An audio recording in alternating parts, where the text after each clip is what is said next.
दीप नारायण सिंह जी। राधा राधा। राधे राधे महाराज जी, चरण स्पर्श।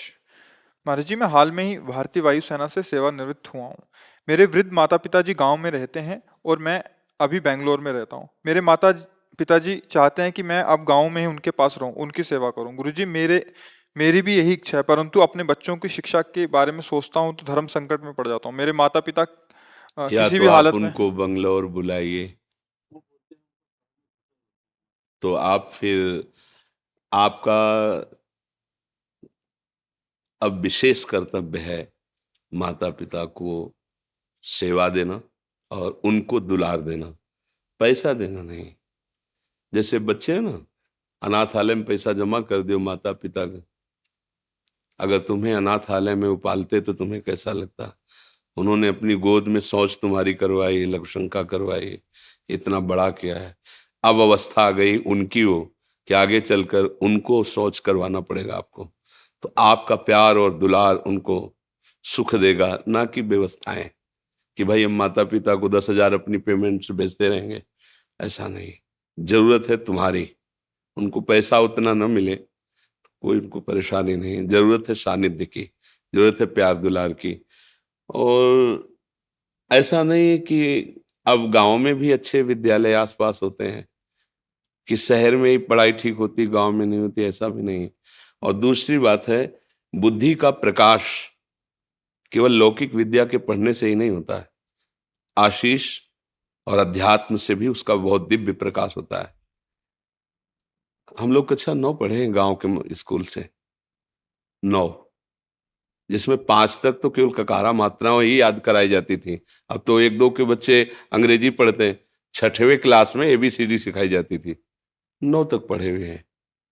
बुद्धि का विकास और प्रकाश प्रभु का आश्रय लेकर नाम जप करते हुए अगर पढ़ाई की जाए तो बहुत दिव्यता आ जाएगी। तो हमें तो नहीं लगता कि गांव में ऐसी पढ़ाई नहीं होगी जैसी शहरों में होगी। हाँ, ये है कि परिवार न राजी हो, बात तुम्हारा अलग है। लेकिन अब इस समय राजी नाराजगी की बात नहीं, इस समय उनको तुम्हारी सानिध्य की जरूरत है, माता पिता के सानिध्य की जरूरत है।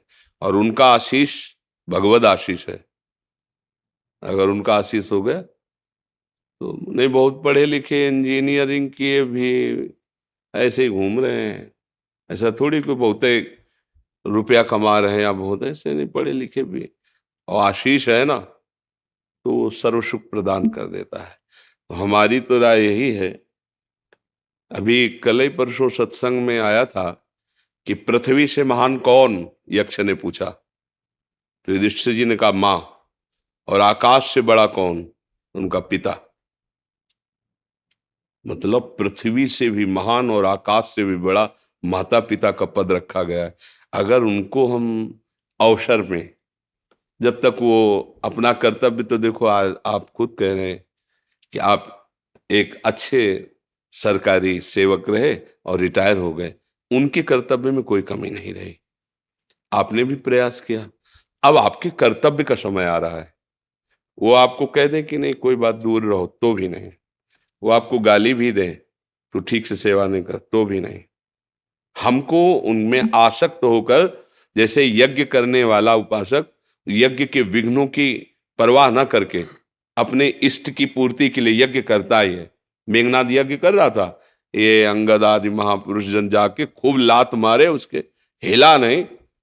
जब यज्ञ विध्वंस कर दी लघुशंका आदि करके, तब वो उठा। तो एक यज्ञ की तो ये यज्ञ के समान पावन माता पिता की सेवा है। आज के बच्चे इस बात को नहीं समझते। देश विदेश, नई पत्नी, नए बच्चे, अपना परिवार सुखी रखेंगे हम, निकल गए बूढ़े माता पिता। भले धन है, क्या करेंगे धन? उनको उस समय प्यार की जरूरत होती है। कोई प्यार से, आप नौकर रख दो, प्यार थोड़ी करेगा वो, तो ठीक है, कपड़ा धो देगा, भोजन दे देगा। उस समय उनको प्यार की जरूरत है। वृद्ध है।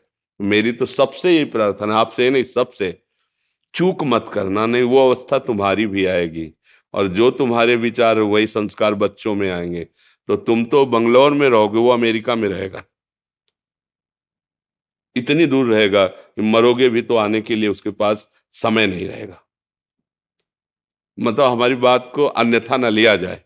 हम जो आचरण करेंगे वही हमें परिणाम में मिलेगा। मुझे लगता है एक बार पहली प्राथमिकता माता पिता के सेवा की रखनी चाहिए। अगर ऐसा लगता है आपको तो आप पत्नी और बच्चों को शहर में रखिए, आते कभी इधर आए कभी इधर आए, और व्यवस्था रखिए, दोनों को राजी कर लीजिए। बुद्धिमानी तो इसी में है ना, कि व्यवस्था कीजिए उस तरह से कि भाई सेवा में माता पिता की भी एक आदमी रख दिया, इधर बच्चों की पढ़ाई लिखाई पत्नी की व्यवस्था, और ऐसी व्यवस्था रख ली, 2 दिन आकर इधर जांच कर लिया, 2-4 दिन इधर कर लिए। नहीं तो मुझे लगता है कि भगवद आश्रित होकर अब तो हर जगह विद्या अध्ययन बहुत उच्च कोटि का। ऐसा तो मुझे नहीं लगता कि गांव की विद्या बहुत अब पहले थी, पहले बात थी, अब नहीं है। अब तो छोटे छोटे बच्चे, उनसे कहो 39, तो बोले आप इसको अंग्रेजी में बोलिए। छोटे बच्चे बोलते 39, उनको हिंदी से बोलना नहीं आता, गांव के बच्चे हैं। हाँ, उनको बोलना पड़ेगा 39, बोले आप समझ गए। ऐसा तो मतलब पढ़ाई हो रही है, तो उत्तम बातें हैं हमारी तरफ से, क्योंकि हम जहाँ हैं ये अध्यात्म मार्ग है। माता पिता के आशीर्वाद से सब कुछ हो सकता है। अगर उनका भाव बिगड़ गया तो अब फिर दोबारा मां नहीं मिलती। आज वो वृद्ध हो गए, अब उनकी सेवा के लिए कोई है नहीं, और हम अपनी और अपने संतान की उन्नति का सोचें तो उनका क्या होगा। कई ऐसे माता पिता दुख भरे मिले हुए हैं, माना है कि उनके बच्चों ने लाख रुपए जमा कर दिए वृद्धाश्रम में, अनाथालय में। नहीं नहीं भाई, अनाथालय की जरूरत नहीं, तुम उनके पुत्र हो, अनाथ कैसे। उनकी चाहे उनको समीप बुला के या उनके समीप जाके या दोनों की दोनों जगह व्यवस्था करके, पढ़े लिखे हो जैसे बने उनको राजी कर लो। और जब तक उनका शरीर पूरा ना हो जाए तब तक ये बहुत बड़ी यज्ञ है, बहुत बड़ी तपस्या है, ये मानकर। वो तुम्हें गाली दे सकते हैं, वो 4 लोगों के सामने तुम्हारी निंदा कर सकते हैं, रात दिन सेवा करोगे फिर भी वो निंदा करेंगे, तुम्हें नहीं सुनना, तुम्हें वही सेवा करनी जैसे कर रहे हो। तो उसका फल क्या होगा, प्रकाशित हो जाओगे, इस लोक में भी सुखी रहोगे, परलोक में भी सुखी रहोगे। बस बात समझ लो। हाँ, अगर समझ आ जाएगी तो, नहीं तो फिर ये तो बाबा जी हैं, हम तो सलाह दे देते हैं, मान लो तो मान लो, ना मान लो तो फिर अपने ऊपर थोड़ा सोचो, कल वही दशा आएगी। और तुम जिनको लाडले की, जिसकी उन्नति की चाह करते हो, ऐसी उन्नति के सोपान पर चढ़ जाएंगे तो विदेश में रहेंगे। बोले इस समय अमेरिका में है लड़का, अब तुम परेशान हो, पानी देने वाला कोई नहीं, सूचना भी जाएगी कि पधार रहे हो तो जलने के बाद ही आ सकते हैं, क्योंकि तुरंत पास थोड़ी है कि गांव के हैं, इस गांव से उस गांव में आ गए। वो मालिक देख रहा है, एक एक वृत्ति देख रहा है। धन और लौकिक उन्नति तभी सुख देती है जब उसके साथ आशीष हो, बड़े बुजुर्गों का आशीर्वाद हो। तो कम पैसा भी होगा ना तो तुम चौड़ी छाती आनंदित करके घूमोगे, और उनकी डाह, उनकी जलन, वो फिर दुख। आज हमारा समाज इस बात को नहीं समझ पा रहा है। बूढ़े माता पिता का सम्मान करना भूल गए। एक परिचय के थे तो ऑफिसर थे, तो उनके पिताजी गांव के थे, अंगोछा डाले और ऐसे कांच लगाए, अब गए वहां। पहले तो घुसने ही नहीं दिया, तो उनका ले जो तुम्हारे सर हैं उनके हम बाप हैं। तो हाँ, रास्ता जब गए तो वो कुर्सी से नहीं उठे।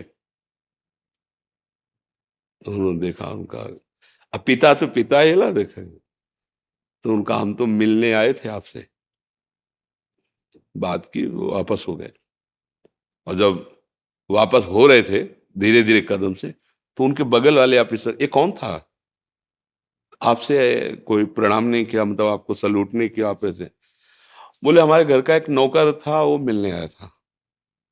उनके कान में आवाज पड़ी, बस आंसू गिराते हुए गए। और जब मिले हमसे तब बताया कि कह रहा था अपने ऑफिसरों के सामने कि हमारे घर का नौकर है। बोले पढ़ाया लिखाया, मेहनत करके उसको उस पद में पहुंचाया, और हम ही को कह रहा था कि ये नौकर है, उठ के पैर भी नहीं छुआ था। उनका कल्याण की तो बात जाने दो, कभी शांति और चैन से सो नहीं पाएगा, क्योंकि औरों का साप चाहे विलंब से लगे, जिसने पाला है वो माता पिता, नौकर अरे उठ के छूते तो उनका हृदय भारी हो जाता है कि पढ़ाया लिखा है ना, देखो मेरा लड़का सभा में अफसरों के सामने पैर छू रहा। ये एक काशी भेजा बेटे को पढ़ाने के लिए, थोड़ा मेहनत करके, किसानी से, ब्राह्मण परिवार का था, विद्वान बने हमारा पुत्र, अच्छा। और 10 वर्ष यहाँ से पैसे भेजते, 10 वर्ष बाद आए तो पिता तो किसान आदमी, अब उनको पंडितों के बीच में पिता ने जो बहुत सूक्ष्मता से देखा, ऐसे जैसे देखो प्रणाम की एक मुद्रा, पेट में हाथ लगाया ना, ऐसे देखा प्रणाम कर, पेट नहीं चरण में हाथ लगाया जाते, ले देखा है ऐसे तो ऐसे ही वो समझ गया, तो कहा बेटा पढ़े है, बोले हाँ पढ़े है। बोले लेकिन पढ़ाई का जो फल है वो तो दिखाई नहीं दे रहा मुझे। विद्या विनयम ददाति, विद्वान पुरुष विनम्र होता है, विद्या नम्रता प्रदान करती है। तुम्हारे अंदर अभी वो विद्या नहीं है जिसको पढ़ाने के लिए भेजा था, वो विद्या तुम्हारे अंदर नहीं। तो उनका आप जांच लीजिए, आप हमसे जो प्रश्न चाहे वो प्रश्न कर सकते हैं, जैसा चाहे आप हम। बोले अपने गुरुजी से पूछना जाकर के, एक बार काशी जाओ, पैसा हम फिर देते हैं, कि पिताजी ने कहा है कि तुम्हें वो विद्या प्राप्त नहीं जिस विद्या के लिए हमने काशी भेजा था। आज हम लोग बहुत पढ़े लिखे ग्रेजुएट हो रहे हैं, लेकिन वो विद्या धूर्तता ला रही है। नहीं दे, कठोर शब्दों से माता पिता को उत्तर दे देना, तुम क्या जानो पुराने जमाने के, हमारी आधुनिकता की नई समाज ऐसा, जो प्रातः काल उठ के रघुनाथा, मात पिता गुरु नावई माता, जो स्वयं भगवान है वो अपने माता। और आज हम ग्रेजुएट हो रहे हैं, उनके चरण छूने में सब चाहते हैं, अगर वो बीमार हो जाएंगे तो उनकी सोच फेंकने में सब चाहेंगे, और उन्होंने वर्षों हमें गोद में लगाया है लघु शंका की। मुझे लगता है ये पढ़ाई लिखाई संपत्ति ये चैन नहीं दे पाएगी अगर बुजुर्गों की छाती जली और उनको लगा कि, तो मेरी प्रार्थना सबसे, आपको ही निमित्त बनाकर उपदेश दे रहे हैं सबको, कि भाई मेरी बात मान लेना, जीवन भर पछतावे से मुक्त नहीं हो पाओगे अगर अपने माता पिता को इस स्थिति में छोड़ दिया। तो इसका तुम कुछ भी बन जाओ, जलोगे, रात दिन जलोगे, देख लेना, हमारे वचन याद कर लेना। और अगर वो ऐसे करके ऐसे कर देला तो नमक रोटी भी खाओगे, मस्त घूमोगे, कोई बाल बांका नहीं। माता पिता भगवान का स्वरूप होते, वो दुलार कर दे, आशीर्वाद दे देना कि हमारा बच्चा बहुत हमारी सेवा हो गया, वो भगवान बैठा अंदर देख रहा है, भगवान की प्राप्ति भी इसी से हो जाएगी, भगवान की भी प्राप्ति हो जाएगी। विट्ठल भगवान इस बात का प्रमाण है। मुंडरीक जी अपने माता पिता की सेवा करते थे, भगवान का स्वयं आकर भगवान कहा कि हमारा साक्षात्कार कर लो, मैं भगवान हूं। आज भी बैठे हैं जो विट्ठल भगवान है। वीडियो देखने में कैसा लगा कमेंट में बताएं, चैनल को लाइक और सब्सक्राइब करें। ऐसा ही वीडियो आप सभी को मिलता ही रहे।